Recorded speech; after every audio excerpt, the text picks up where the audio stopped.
Assalamualaikum warahmatullahi wabarakatuh.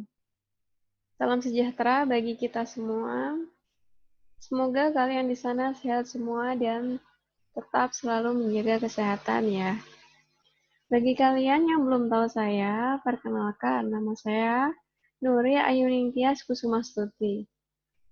Pada semester ini saya akan mengampu pada mata kuliah promosi kesehatan. Nah, pada pertemuan pertama, saya akan sedikit memaparkan kontrak belajar kita selama satu semester ini yang akan kita pelajari apa saja. Kemudian setelah itu kita akan melanjutkan untuk belajar bersama mengenai konsep dan teori promosi kesehatan. Baik, kita akan melihat apa saja yang akan kita pelajari selama satu semester ini. Pada pertemuan pertama ini harusnya kita adalah perkenalan ya, perkenalan, kemudian penyampaian RPS, dan kontrak waktu. Nah, pada mata kuliah promosi kesehatan ini, kita ada 16 kali pertemuan, 14 kali pertemuan tatap muka, 1 kali UTS, dan 1 kali UAS. Kemudian bobot SKS-nya pada mata kuliah ini cukup besar ya, 3 SKS karena ada prakteknya. Nah, kontrak belajar kita adalah yang pada pertemuan yang kedua mengenai konsep dan teori promosi kesehatan yang nanti kita akan pelajari pada pertemuan ini. Kemudian yang ketiga, konsep dasar perilaku dan perubahan perilaku. Yang keempat, model dan dalam promosi kesehatan. Yang kelima, konsep, teori, dan prinsip belajar mengajar dalam promosi kesehatan. Yang keenam, kemitraan dalam promosi kesehatan. Yang ketujuh, pemberdayaan masyarakat di bidang kesehatan. Yang kedelapan, determinan dan perubahan perilaku. Yang kesembilan, persepsi dan perilaku sakit. Yang ke-10, metode, strategi, dan media promosi kesehatan. Yang ke-11, peran perawat dalam promosi kesehatan dan pendidikan kesehatan menurut kebijakan pemerintah tentang promosi kesehatan. Yang ke-12, faktor-faktor yang mempengaruhi pelaksanaan promosi kesehatan dan pendidikan kesehatan. Kemudian khusus untuk pertemuan yang ke-13 dan ke-14, nanti kalian akan saya bagi menjadi 5 kelompok. Nah, tugas kalian nantinya adalah untuk melakukan pendidikan kesehatan ya di setiap tatanan pelayanan kesehatan sesuai dengan kebutuhan mereka. Misalkan di tatanan pelayanan kesehatan di sekolah, yang mereka butuhkan itu pendidikan kesehatan mengenai apa. Kemudian yang di panti yang dibutuhkan itu apa. Di puskesmas, di rumah sakit, di posyandu, dan lain sebagainya. Nanti kalian memberikan pendidikan kesehatan yang sesuai dengan kebutuhan mereka. Nah, sebelumnya untuk mengetahui apa saja pendidikan kesehatan yang sesuai, yang cocok dengan kebutuhan mereka, kita perlu untuk mengetahui terlebih dahulu ya kebutuhan,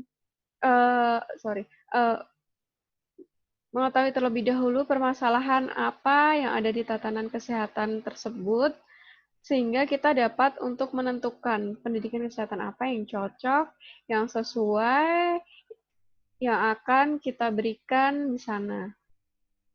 Tetapi karena kondisi tidak memungkinkan ya, karena wabah nCoV-19 yang belum kunjung mereda, maka nanti kalian tentukan sendiri saja topiknya, atau nanti bisa saya bagi dalam setiap tatanan pelayanan kesehatan, nanti setiap kelompoknya berbeda-beda ya. Kemudian setelah itu kalian tentukan pendidikan kesehatan apa yang akan kalian berikan, topiknya apa, kemudian kalian simulasikan, kalian role play dengan teman kalian ya. Oke, itu saja mengenai kontrak belajar kita ya selama satu semester ini. Jadi kalau jadwal kita pada mata kuliah promosi kesehatan setiap hari Rabu ya, kalau tidak ada kendala. Tapi kalau misalkan ada perubahan jadwal, nantinya akan disampaikan oleh PJ. Oke, baik. Pada pertemuan kali ini kita akan belajar bersama mengenai konsep dan teori promosi kesehatan. Tapi sebelum kita pelajari lebih lanjut mengenai promosi kesehatan, kita akan melihat sejarah promosi kesehatan terlebih dahulu. Promosi kesehatan itu dulunya disebut dengan pendidikan kesehatan. Jadi orang-orang itu lebih mengenal kata pendidikan kesehatan atau Penkes ya daripada Promkes.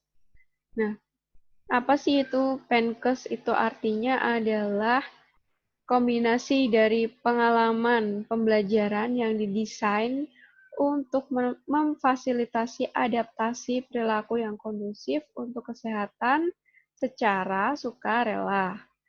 Nah, sebenarnya kalau dilihat dari definisi pendidikan kesehatan tersebut, itu menunjukkan ya bahwa pendidikan kesehatan itu tidak hanya sekedar untuk memberikan informasi saja kepada masyarakat melalui penyuluhan.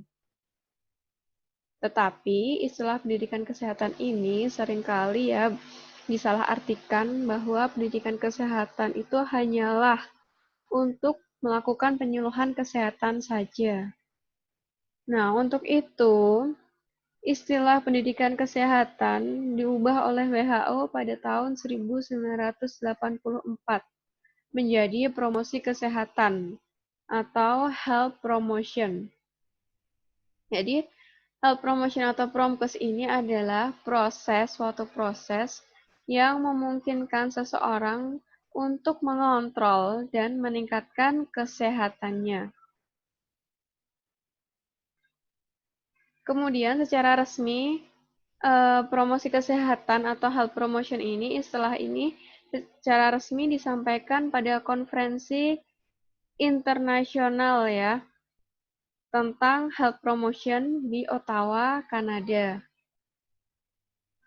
Nah, health promotion ini mengandung arti bahwa kegiatan pemberdayaan masyarakat itu sebagai cara untuk memelihara, meningkatkan, dan melindungi kesehatan, baik itu kesehatan individu maupun untuk kesehatan masyarakatnya.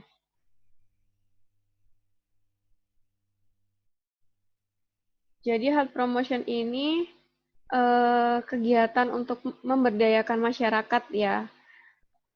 Tidak hanya untuk mereka menerima penyuluhan saja, tetapi kita juga bisa memberdayakan masyarakat sebagai cara untuk memelihara, meningkatkan, dan melindungi kesehatannya, baik itu untuk kesehatan individu maupun untuk kesehatan masyarakat.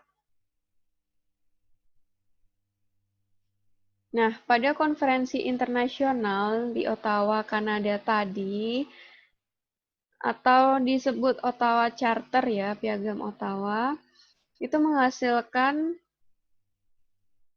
piagam kesepakatan dalam promosi kesehatan ini yang ada 5 unsur ya, 5 butir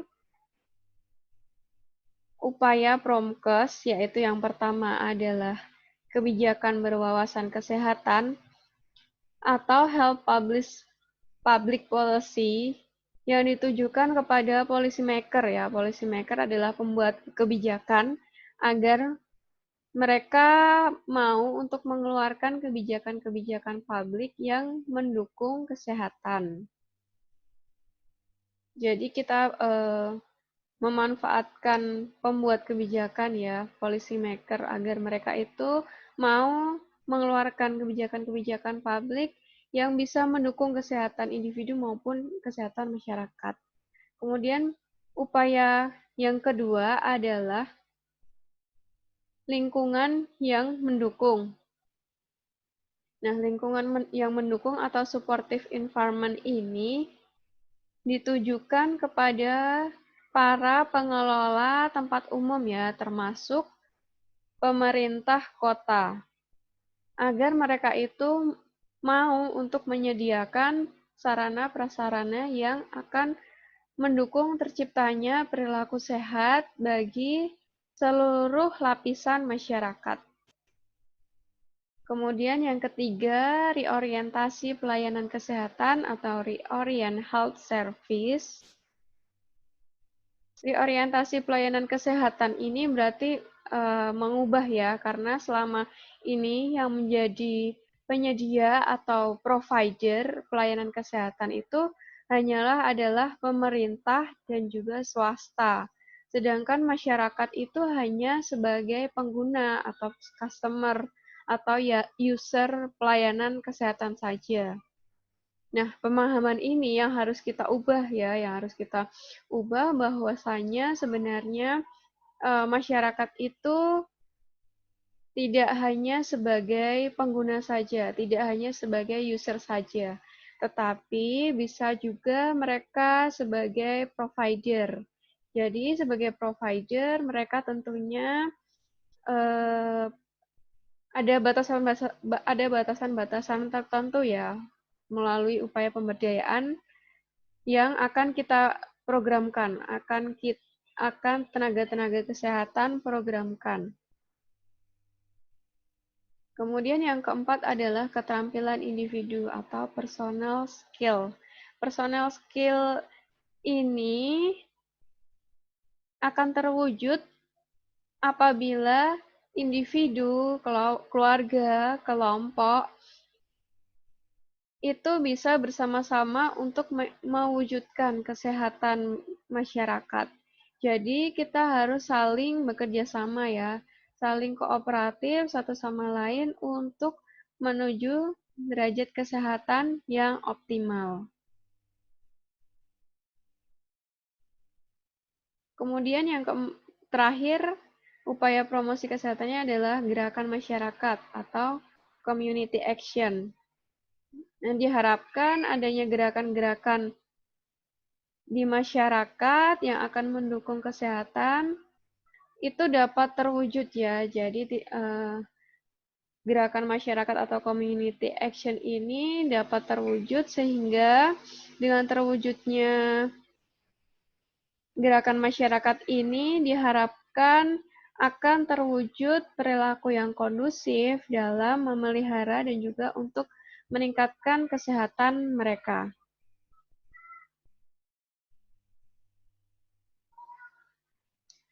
Nah, konsep piagam Ottawa atau Ottawa Charter tadi itu sangat berpengaruh ya terhadap program promosi kesehatan di Indonesia.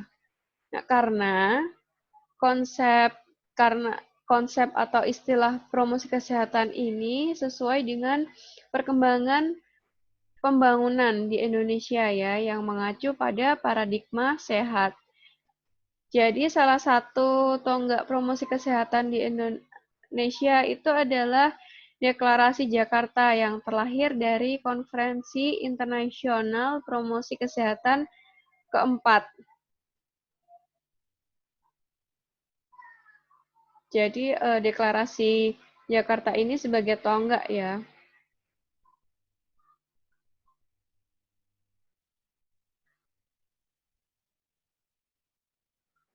Kemudian rumusan Deklarasi Jakarta. Nah, rumusan Deklarasi Jakarta ini didapatkan tadi dari Deklarasi Jakarta. Nah, karena dengan adanya promosi kesehatan itu dapat untuk meningkatkan derajat kesehatan masyarakat tanpa harus adanya upaya kuratif dan juga rehabilitatif. Jadi, promosi kesehatan itu merupakan investasi utama ya yang memberikan dampak pada determinan kesehatan dan juga memberikan kesehatan terbesar pada masyarakat. Jadi ini menjadi investasi utama bagi kita ya. Kemudian yang rumusan yang kedua adalah promosi kesehatan memberikan hasil positif yang berbeda dibandingkan upaya lain dalam meningkatkan kesetaraan bagi masyarakat dalam kesehatannya. Jadi, promosi kesehatan ini memberikan hasil yang positif ya dibandingkan tadi upaya-upaya kuratif atau rehabilitatif. Kemudian rumusan yang ketiga, promosi kesehatan perlu disosialisasikan dan harus menjadi tanggung jawab lintas sektor. Nah, dengan melakukan sosialisasi mengenai promosi kesehatan, maka nantinya diharapkan masyarakat akan menjadi tahu apa sih promosi kesehatan itu, tujuannya untuk apa, gunanya untuk apa, kemudian efeknya atau dampaknya terhadap kesehatan itu apa saja. Mereka jadi tahu ya setelah kita mensosialisasikannya kepada masyarakat. Dan upaya promosi kesehatan itu tidak hanya sebagai tanggung jawab kita saja ya sebagai tenaga kesehatan, melainkan untuk sebagai tanggung jawab bersama, tanggung jawab lintas sektor, baik itu dari sektor ekonomi, sektor pendidikan, sektor industri, dan sektor-sektor lainnya. Kemudian visi misi promosi kesehatan. Visinya itu ada 3, mau atau willingness, mampu atau ability, dan untuk meningkatkan kesehatan. Yang pertama, mau atau willingness untuk memelihara dan meningkatkan kesehatannya. Kemudian yang kedua, mampu. Jadi tidak hanya mau ya, tapi juga harus mampu. Kemudian yang ketiga adalah meningkatkan kesehatan. Meningkatkan kesehatan di sini artinya mau dan mampu untuk meningkatkan kesehatannya. Jadi visinya setelah mau kita harus mampu. Kemudian dengan mampu kita dapat untuk meningkatkan kesehatan. Nah, artinya dari memelihara kesehatan itu berarti adalah mau dan juga mampu ya dalam melakukan pencegahan penyakit serta melindungi diri dari gangguan-gangguan kesehatan. Nah, itu visinya ada 3, kemudian upaya-upaya yang harus dilakukan untuk mencapai visi tersebut itu yang dinamakan dengan misi. Oke, jadi misinya itu adalah upaya-upaya yang akan dilakukan untuk mencapai tiga visi tadi.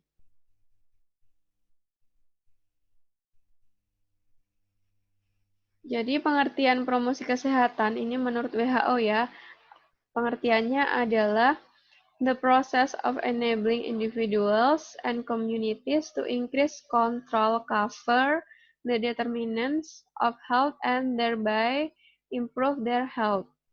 Yang artinya adalah proses yang mengupayakan individu dan masyarakat untuk meningkatkan kemampuan mereka untuk mengendalikan faktor kesehatan sehingga dapat untuk meningkatkan derajat kesehatannya.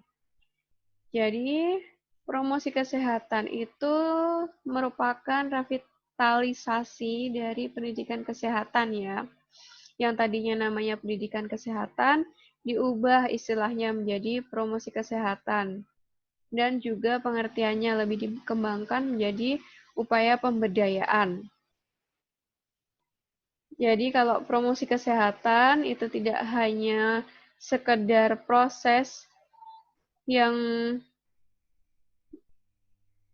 akan menyadarkan masyarakat melalui pemberian dan peningkatan pengetahuan tentang kesehatan saja ya, tetapi juga sebagai upaya dalam menjembatani perubahan perilaku, baik itu untuk individu maupun masyarakat.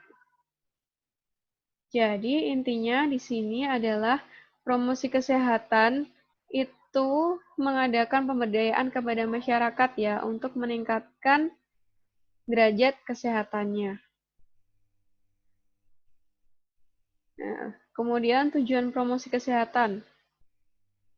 Tujuan dari promosi kesehatan ini yaitu untuk meningkatkan kemampuan baik individu, keluarga, kelompok, dan masyarakat agar mereka itu mampu untuk hidup sehat dan dapat mengembangkan upaya kesehatan yang bersumber pada masyarakat. Kemudian serta terwujudnya lingkungan yang kondusif untuk mendorong terbentuknya kemampuan mereka untuk dapat hidup sehat. Sehingga dengan adanya promosi kesehatan itu dapat untuk meningkatkan derajat kesehatan mereka.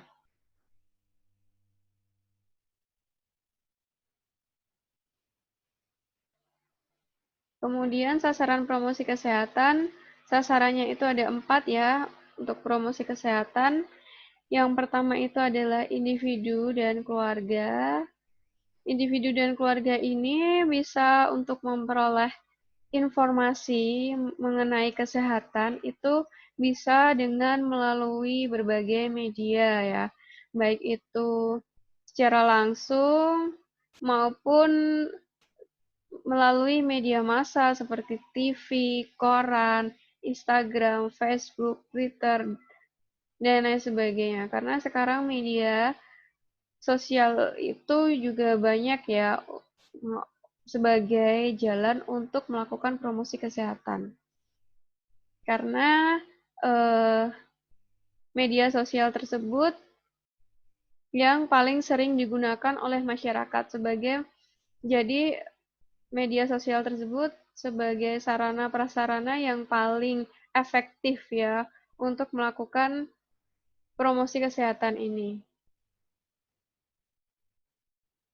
Nah, kemudian setelah mereka tahu, mereka mengetahui, mempunyai pengetahuan mengenai kesehatan, dan juga setelah itu mereka kemudian mereka mampu untuk memelihara dan untuk meningkatkan kesehatannya.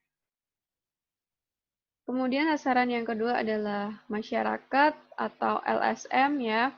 Jadi kita sebagai tenaga kesehatan bisa bekerja sama ya dengan masyarakat atau LSM untuk meningkatkan kesehatan dan bisa juga saling membantu bahu-membahu untuk mewujudkan lingkungan yang sehat. Contohnya, tokoh masyarakat, PMI, Lembaga Peduli Kanker, HIV, dan lain sebagainya. Kemudian sasaran yang ketiga adalah lembaga pemerintah. Nah, lembaga pemerintah ini berperan dalam membuat kebijakan yang berhubungan dengan kesehatan. Nah, kebijakan-kebijakan yang berhubungan dengan kesehatan ini sebagai bentuk dari kepedulian dan dukungan dari pemerintah terhadap aspek kesehatannya. Jadi lembaga pemerintah itu harus membuat kebijakan-kebijakan yang berhubungan dengan kesehatan seperti peraturan mengenai merokok misalkan atau kebijakan program ASI eksklusif atau kebijakan untuk menangani pemutus rantai COVID-19 dengan mengeluarkan kemarin awal-awal dengan mereka mengeluarkan kebijakan 14 hari di rumah yang sekarang diperpanjang menjadi sampai tanggal 29 Mei. Kemudian ada juga kebijakan terbaru juga ada kebijakan untuk tenaga kesehatan ya dalam menangani khususnya yang menangani COVID-19, menangani pasien COVID-19. Mereka mendapatkan insentif ya. Kemudian sasaran yang keempat adalah institusi. Institusi ini untuk meningkatkan mutu kesehatan yang dapat memberikan kepuasan kepada masyarakat ya. Jadi sasaran promosi kesehatan itu ada 4. Yang pertama kepada individu dan keluarga, yang kedua masyarakat atau LSM, yang ketiga lembaga pemerintah, dan yang keempat adalah institusi.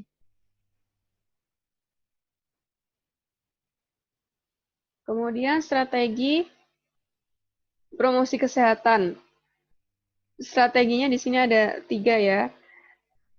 Yang pertama advokasi atau advocate, yang kedua mediasi atau mediate, kemudian yang ketiga adalah memampukan atau enable. Jadi promosi kesehatan itu berupaya untuk mengubah kondisi agar menjadi kondusif untuk kesehatannya, untuk kesehatan masyarakat melalui jalur advokasi ya. Jadi tidak hanya tenaga kesehatan saja yang dapat melakukan advokasi, tetapi masyarakat sasaran itu juga dapat untuk melakukan